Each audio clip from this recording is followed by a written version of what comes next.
E aí, pessoal, vamos falar da nova onda de especulações. A entrevista de Renato gerou outra situação e novos nomes estão sendo falados. O Grêmio trabalha em sigilo, mas muito se diz e nós vamos falar sobre isso. César Cidade Dias falando de Grêmio aqui no YouTube.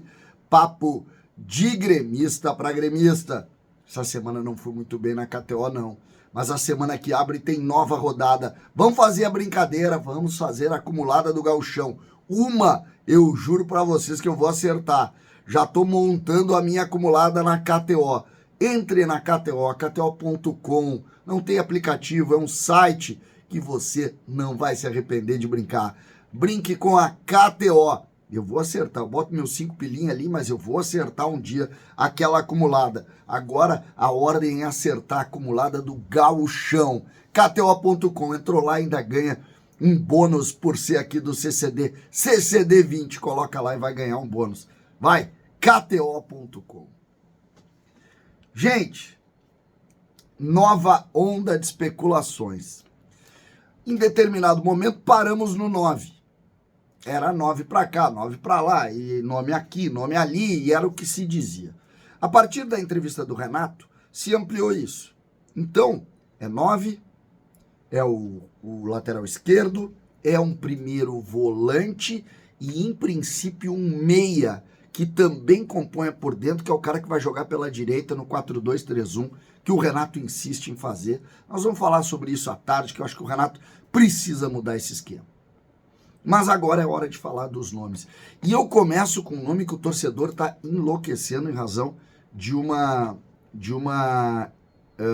manifestação do Fabrício Romano, jornalista com quase 2 milhões de seguidores, que cuida do mercado internacional. E ali ele disse que por decisão de Douglas Costa, o jogador que estava acertado com o futebol turco no Samsunspor, ele desistiu. O jogador desistiu do negócio. O acordo estava pronto, o médico já tinha sido convocado para fazer os exames e, por decisão do jogador, o negócio foi cancelado. Óbvio que chega isso dessa maneira e isso veio para cá. Por quê? Porque Renato, em 2021, pediu Douglas Costa. Douglas Costa foi contratado a pedido do Renato, inclusive com a interferência do Renato. E isso, obviamente, gerou especulação por aqui, lembrando que o Douglas está livre no mercado. Ele rescindiu lá com o Galaxy e ele está livre. E aí seria um destino do Douglas, que joga por aquele lado ali, ele é o extremo pela direita, com o pé esquerdo para dentro, o momento que hoje está jogando o Galdino. É um jogador que foi criado aqui, foi muito mal aqui em 21, muito mal em todos os aspectos, muito mal, mas começa aí a ter agito. A informação que eu tenho é que o Grêmio não quer o Douglas Costa. Mas é impossível a gente tirar um pouco o passado dessa nossa relação, até porque o Renato está há muito tempo aqui. O Renato, muitas vezes, impôs jogadores. E o Douglas Costa pode talvez ser um jogador, ou mais um jogador, que o Renato diga, pô, vem pra cá que eu vou dar um jeito. Aquele papo lá que aconteceu com o Thiago Neves, que aconteceu com outros jogadores. Então, isso pode acontecer. A informação que eu tenho é que não. Mas eu acho que isso, nesse caso aqui, acho muito dinâmico que as coisas possam mudar rapidamente, e acho que aqui está o comando do Renato. O comando do Renato. E vou mais longe. Acho que nesse momento o torcedor do Grêmio tem que pensar na nossa régua. Na nossa régua. Se o Renato, de fato, colocar isso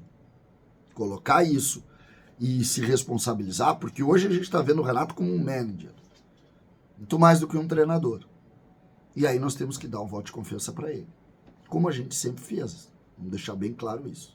Por mais que se critique situações aqui e ali, é preciso dar o voto de confiança para ele. E não sei se isso se confirma, mas está sendo especulado. Outro nome que está sendo muito especulado é o nome do Caio Jorge, um jogador de 20, acho que tem 22 anos, deixa eu ver direitinho, 21 anos. foi contratado pela Juventus, um jogador muito conhecido do Grêmio, inclusive jogou contra o Grêmio e acabou com o jogo contra o Grêmio quando era jogador do Santos, um dos grandes jogadores do Santos. Caio Jorge foi para a Juventus, teve uma lesão grave, foi emprestado para o Frosinone, tá voltando, tá jogando. Em princípio, é muito difícil, porque é um jogador que tá jogando e tal, tá sendo avaliado aí em 5, 6 milhões de euros, mas aqui nós estamos falando de um baita jogador. Um baita jogador. E o Grêmio teria, entre outros jogadores, buscado maiores informações e estaria disposto a fazer esse investimento. Se o Grêmio fizer um investimento no Caio Jorge, muda de figura. Muda de figura.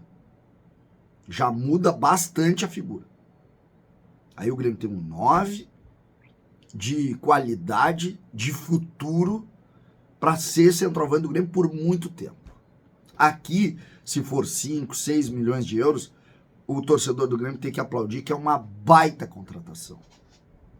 Uma baita contratação. Acho que deve ser muito difícil de contratar. Muito difícil. Mas esse joga muito. Esse joga muito. Claro que tem que avaliar tudo que a gente está conhecendo. Que é um jogador que, em princípio, seria difícil ele agora, em meio ao campeonato italiano, mas é um jogador que pode vir aí em junho. Esse joga muito. Esse aqui, não sei o nível dele hoje, mas 21 anos de idade. 21 anos. Esse aqui é um dos caras que botou o Yuri Alberto a treinar separado no Santos. Porque nem fardava do lado dele. É pra tu ver o nível desse cara, pelo menos naquele início de carreira.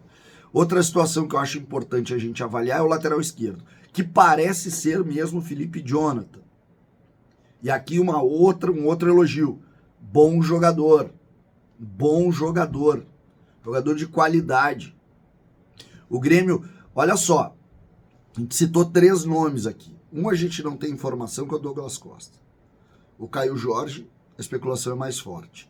E o Felipe Jonathan, o Grêmio já fez proposta. Aqui nós estamos falando de jogador de um nível melhor. Nível melhor. E o outro nome que se especula muito em bastidor é o Thiago Maia, que o Inter está negociando, ou estava negociando, acertou com ele e o Flamengo não fechou. Dizem que esse jogador também está sendo procurado por muitos clubes e o Grêmio teria também feito algum tipo de avaliação. E aqui, mais uma vez, a gente precisa elogiar. Se tu agrega ao time do Grêmio, vai lá, Marquezinho, João Pedro, um zagueiro como Jeromel, se recuperar, Kahneman e Felipe Jonathan, Thiago Maia, Vijaçante, PP,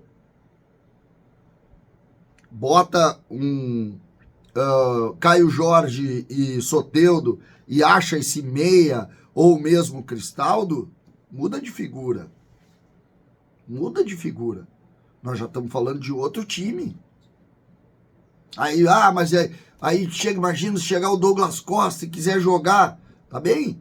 Aí tu tira um, bota Douglas Costa, Soteldo e bota o Caio Jorge, muda de figura.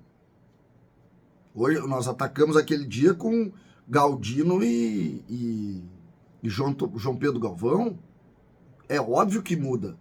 Então, esse movimento, e aqui é preciso dizer, gostem ou não, os dirigentes estão bravos comigo, porque quem entrou no circuito e disse vamos, foi o Renato. Eu sou crítico do Renato em situações, sim. Mas o Renato tem uma coisa que todo gremista tem. Ele não gosta de perder. E isso é maravilhoso. Então o Renato entrou no circuito e disse, acabou essa baderna aqui. Vocês não estão conseguindo contratar ninguém, tá aqui, dá o telefone. E vamos em frente. E é isso mesmo. Por quê? Porque tem que se indignar quando as coisas não caminham. É isso. Tem que se indignar. E o Renato se indignou. Ou pelo menos é o que está mostrando, né? Ou pelo menos é o que está mostrando. Então, essa indignação do Renato, gostem ou não, ela vai gerar esse tipo de situação e talvez uma evolução do time com peças mais fortes. Com peças mais fortes. E isso é muito bom para o torcedor. César Cidade Dias falando de Grêmio aqui no YouTube.